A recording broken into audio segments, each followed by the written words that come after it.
Isang Chinese businessman na nasangkot din sa mga pogo. Nagbabalik si Nancy Carvajal para sa detalye.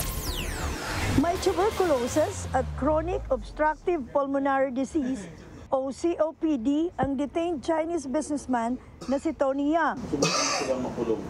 Isinugod si Yang sa isang private hospital sa Taguig kahapon matapos ereklamo ang pagsikip ng dibdib at pagdura ng dugo.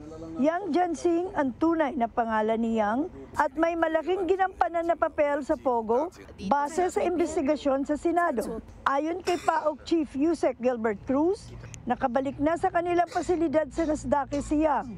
Isolated at nakahiwalay siya ngayon sa ibang detainee. Sa ngayon kasi ang alaga namin dito may sakit, mga 15 yan. Ano?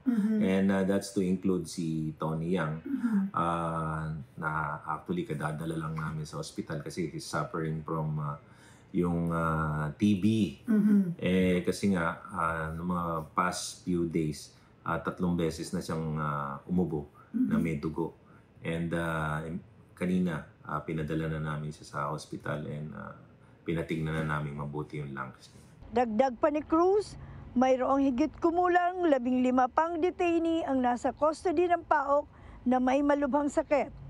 Nakuha ng mga detainee bago pa sila madakip. Pero di na raw ito kayang tugunan ng PAOK kaya makikipag-ugnayan na sila sa DOH. Para sa agenda, Nancy Carvajal, Billionario News Channel.